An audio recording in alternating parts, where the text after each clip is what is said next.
always like to have some kind of bread to go with our Mediterranean meal. So we're going to make some pita bread, very classic. So pitas are a yeast risen dough. So I'm going to show you how to make a yeast dough and a couple of tricks about working with yeast. So very first thing I always like to tell people when working with yeast is, even if the recipe does not call for you to do this next step, I always suggest doing what's called blooming your yeast.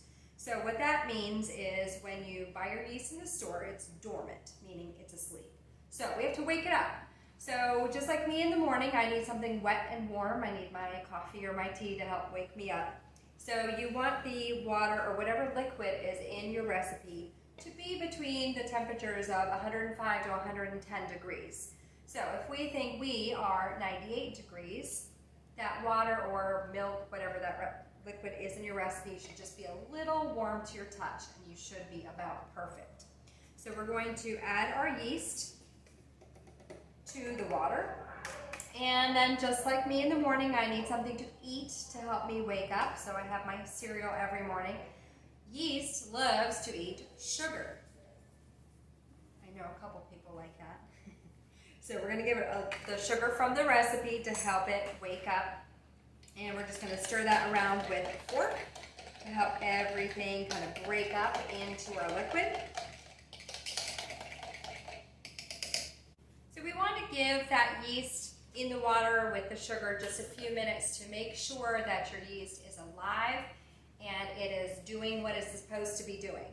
So yeast lives its entire life cycle to do two things. It lives to eat and it lives to fart. That's all it does its whole life. Do you guys know anybody like that? So it loves to eat sugar and then it farts out CO2. So that's the fermentation process. Same process that makes your wine and your beer also makes your bread dough rise. So we want to make sure that we see really good bubbles in our yeast mixture to make sure that it is going to be helping our bread dough to rise. Because if you don't see those bubbles, a couple things could have happened. So first of all, your yeast could have been dead to begin with when you bought it in the store. Second, your water could have not been warm enough to wake it up. And third, you could have killed it. So yeast dies at about 140 degrees. So if you think that water was really hot to your touch, you can actually kill your yeast and then it won't help your bread dough to rise. You don't want to sit there and wait for your dough to rise hour, hour and a half, and then find out, oops, something went wrong. You don't want to waste all that time. So just make sure we take this one extra step before we add that yeast to our recipe and we'll be in good shape.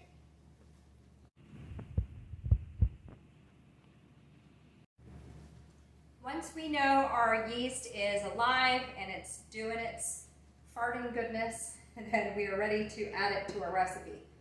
So I'm going to add my flour. This is bread flour, which is what's known as a strong flour, meaning it has a higher gluten content.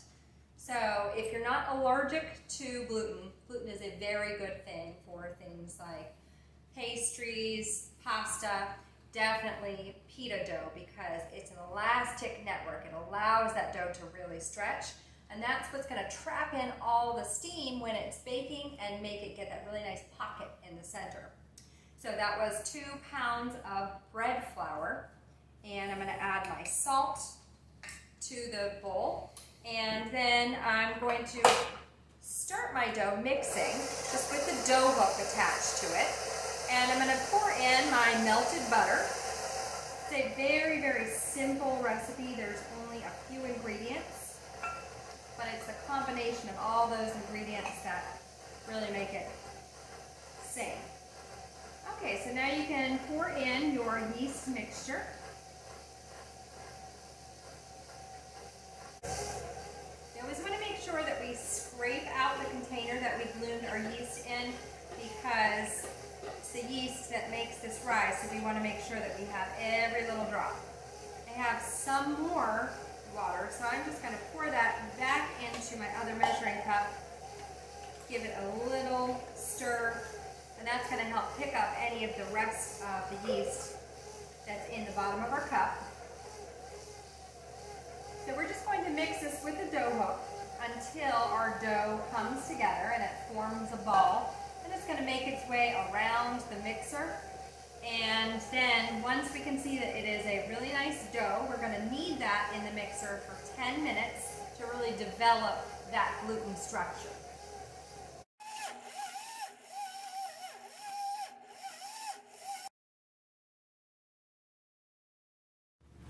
So my dough has come together into a nice ball. I did wind up having to add a few more drops of water. Yeast doughs are a little bit more malleable than, say, a cake recipe where you have to be extremely exact. So you can definitely pick up moisture from the air, or certain flours can be a little bit drier than other flours. So if it's not coming together, add a little bit of water, but add it a little bit at a time so you don't wind up overwhelming it and then having to add some more flour, and then you're kind of really messing with your ratios at that point. So just a little drop at a time and give it a minute or so to help it come together. If you do not have a mixer at your house, you have to do what I'm doing right now, which is to knead by hand. So if you can see, I'm just pressing out, pulling back, pressing out, pulling back. You're gonna get your workout in. If you can't make it to the gym, you can definitely get that arm workout by kneading your dough. You may even have to get a pinch hitter in there to help you out with this one, because you're going to need to knead it for about 10 to 15 minutes to really develop that gluten that you need. So my dough kneaded for roughly 10 minutes in the stand mixer, and it has become very smooth and soft and stretchy, so that's really what we're looking for. And now we need to let it rise. So I'm going to put my dough into a large bowl. I'm just going to spray that bowl with some hand spray.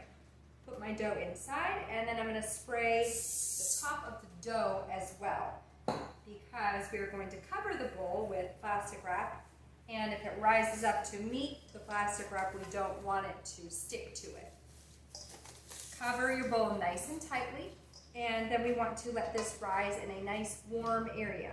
So yeast dough rises best between 70 to 90 degrees. So usually we think that's about room temperature, but we just want to try and find a warmer place in our house. If it's summertime, I just wrap my bowl up nice and tightly, put the whole bowl outside, should be good.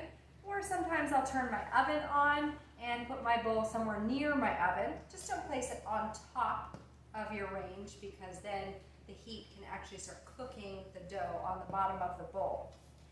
So because this dough has so much yeast in it, it usually only needs about an hour to rise, whereas most of our yeast doughs need about an hour and a half.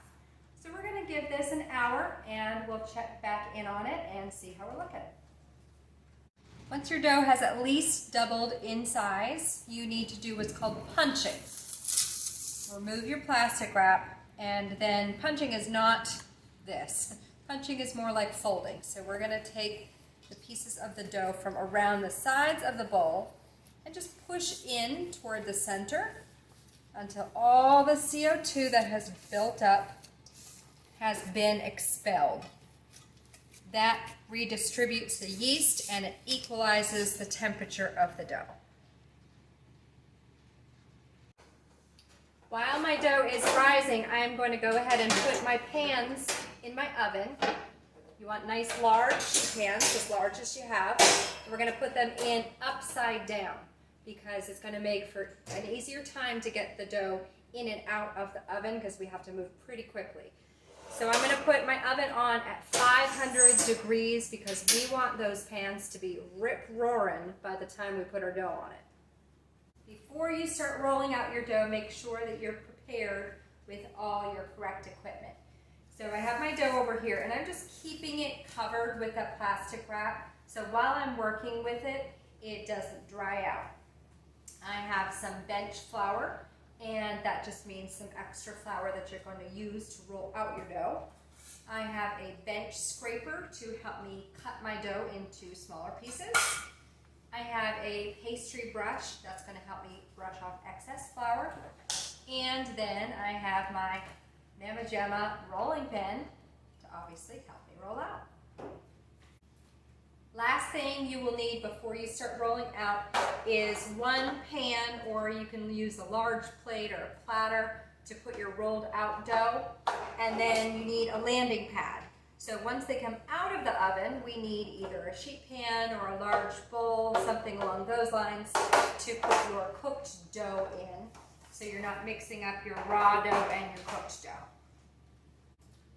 I'm going to get some of my bench flour on my work surface and just spread that out with my tips of my fingers. And then I'm going to cut off a piece of dough that is a little bit smaller than a baseball. Remember to keep that dough covered when you're not working with it, and that way it doesn't start to develop a skin on the outside. Now I'm just going to press my dough out into the flour, pick it up, spread the flour out beneath, and I do that about 3 or 4 times before I ever even pick up my pin. Grab your pin, get some flour on your pin as well. As you see, I'm using a good bit of flour here. Don't worry about that because we can brush it off as needed. I always want to go north-south and then east-west, or just rotate your dough. And that also ensures that it's not sticking to your counter. We want to roll this up pretty thin, so that's a little less than 1/4 of an inch thick. And once you get it into roughly a pita shape, we're going to brush off our excess bench flour. Make sure we do both sides, because this is going to go into a very, very hot oven, and if a lot of excess flour goes into that oven, it's going to start to burn, and then you have a stinky mess on your hands. You can shake off the last little bit of flour and then just throw your dough onto your pan or your large plate until you have about 5 to 6 rolled out, and then we can start getting them into the oven. I am ready to put my pitas into the oven. Definitely be equipped with an oven mitt, because these pans are going to be hot. If you have a rack that slides out, that is preferable, so you can just place your pita doughs right on your sheet pan. If you don't have that, you can use a pizza peel or a large spatula, but we got to move pretty quickly because we want to keep as much of that heat in the oven as we possibly can get.